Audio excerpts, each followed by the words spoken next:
Hi guys, hope you're well. So today, no messing about, we're going to get straight into it. We're talking about my Amiga Planet Ocean, the one with the orange bezel, the white dial. It's a fantastic watch, there is no denying. But for the purpose of the video, I'm going to give you some negatives and lots of positives. And the main one is, people think it's such a massive watch, but once you get into it, it's not as big as you might seem. I'm Andrew, and I'm a watch addict.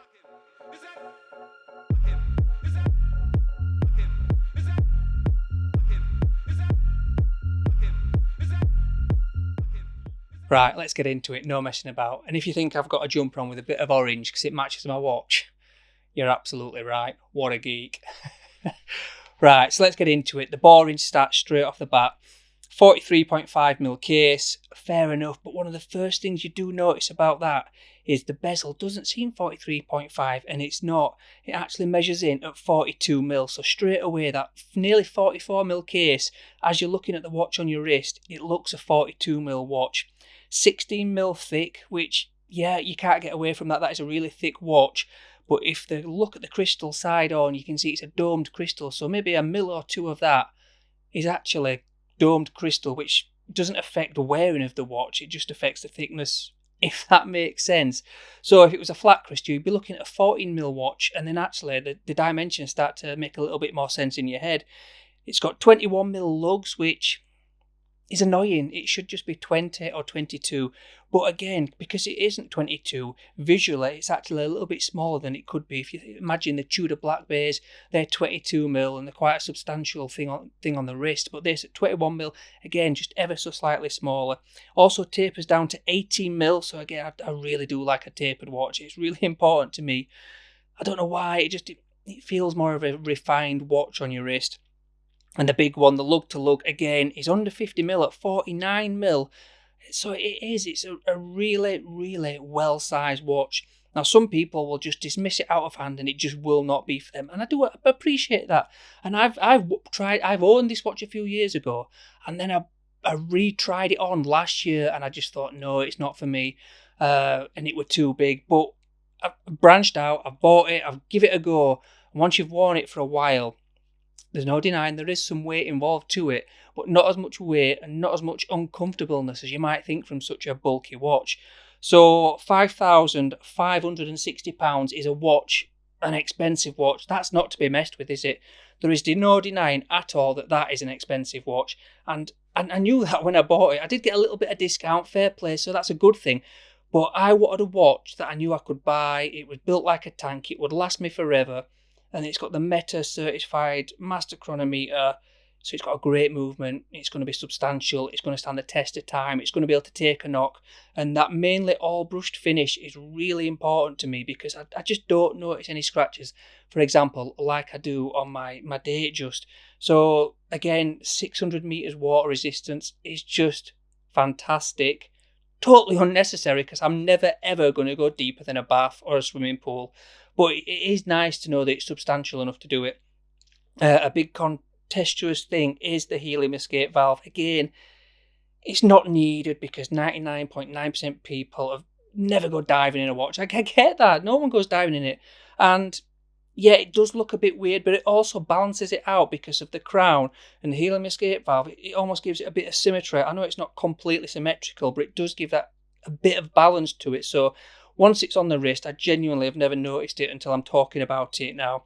It's anti-magnetic up to 15,000 Gauss, which is really good, again, just in case you want to put it in the microwave or something.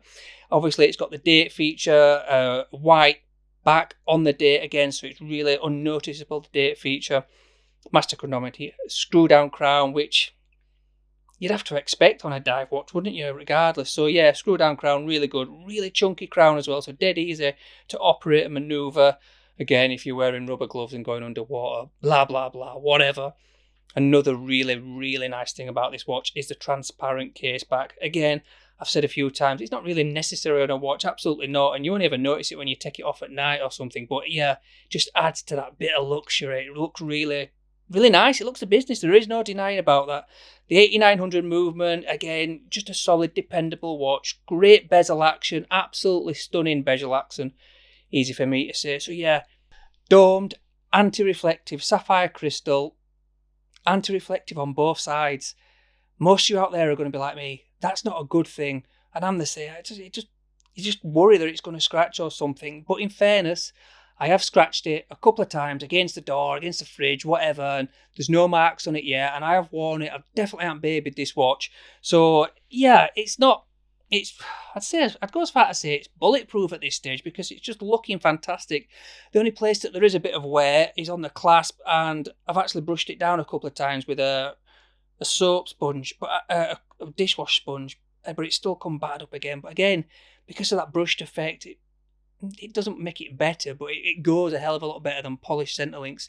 So the positives about this watch, the markers and the bezel, that orange pop, I know it's not going to be for everyone, but for me, I was really drawn to the orange. I've said in a previous video that the one with the aluminium bezel, I never thought I'd be able to buy it simply because it was too expensive for me at the time. And now I've got one. It's also so attractive as that orange, and it looks the absolute business to me. There is no denying it. But someone, people might see it as a negative, but actually from a distance, when you look at the watch, most people from a distance will say he's got a white watch on. They won't say he's got an orange watch on. You can barely ever see it from a distance.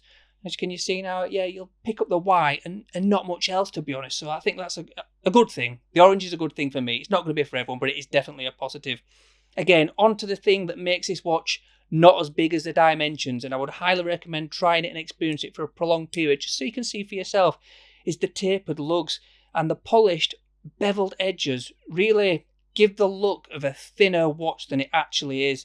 And it's really great design because it's still substantial, but it doesn't look it on the wrist and the way it reflects light. So the tapered lugs for me is a really big one because it just helps narrow down what initially seems a monstrous watch. The case back is a positive. I think it absolutely looks fantastic. Again, not absolutely necessary, but for me, it's something that it's like, oh, hello. It's just like a cheeky little added bonus, isn't it? It definitely appears thinner on the wrist than you would think. So again, really recommended to try this on and experience it, but you can't just try it on. When I first went in last year and tried it on against my date, I was like, whoa, it was like wearing a massive beast on my arm. So you've got to go in open-minded when you're trying this watch on. Most of you guys out there have got a Seamaster or the Planet Ocean or most Omegas, you will experience and love the micro adjustment. Probably the best micro adjustment system out there. Really is top notch. The Lume, let me tell you now, if you don't like the Lume on this watch or Lume in general, ask yourself this. What am I doing in the watch community? Why do I like watches as a hobby? You're a weirdo, I'm telling you now. Lume it excites me, it gets you going. If Lume don't give you a bit of a semi, you're in the wrong hobby, I tell you now. And this one is a little bit extra special, just simply because the bezel is Lume. So the more the Lume, the better the watch. It's obvious. Although someone did point out to me the other day that too much Lume, if you are actually professionally diving, could be a little bit more difficult to read. And I take that on board. It could be an issue, but actually, a watch is designed to be worn. This is a luxury item to be worn out for meals, restaurants, work, whatever. And a bit of Lume, more Lume, makes it a better watch. Solid and dependable, great movement. Now on to the negatives. Now I'm being really picky here. The negatives are things that I've forced out of the situation, to be honest. So let's try and get on with it. The dial is very clear. It's pure, it's brilliant white. It's the thing that drew me to the watch in the first place. But if I had to pick something, I think sometimes that the markers and the dial and the Omega logo, applied logo, sometimes sort of all blend into one, and it just gives quite a sterile with not much contrast. Now, that is subjective. I know that a lot of people will absolutely love that. It's one of the reasons I bought the watch, but I sometimes think maybe there could be a bit more character or a bit more going on the dial. But I suppose, again, on the flip side, with such bright oranges in the numbers and the bezel, it does tone it down and it's not too much in your face. So again, that is totally subjective. But yeah, I sometimes think it could be do with a little bit more contrast. But that's only on some days. And if you really focus on the watch, if you really think about it, which can play on your mind, it is going to be a heavy watch. There's no denying that it can feel substantial. But I genuinely mean it. Once you've experienced it, you've worn it for a while, it's brilliant. The micro adjustment means you can get a perfect fit, so you don't get that bracelet style jangle that you do on some watches. So yeah, yeah, there's no denying it is a little bit heavy. And again, I keep going on about it wears a lot better. But if you really think about it, the thickness of the watch could be an issue. It might stand out from your wrist more than a lot of your other watches, which means it's your most thick watch, it's your most heavy watch. And by default, you will just think it's too big or heavy, but it's not. Even for me, I've got 6 3/4 inch wrists, I think. It's wearable, it's comfortable. It's actually more comfortable than my Datejust. And part of the reason is that the watch is thick.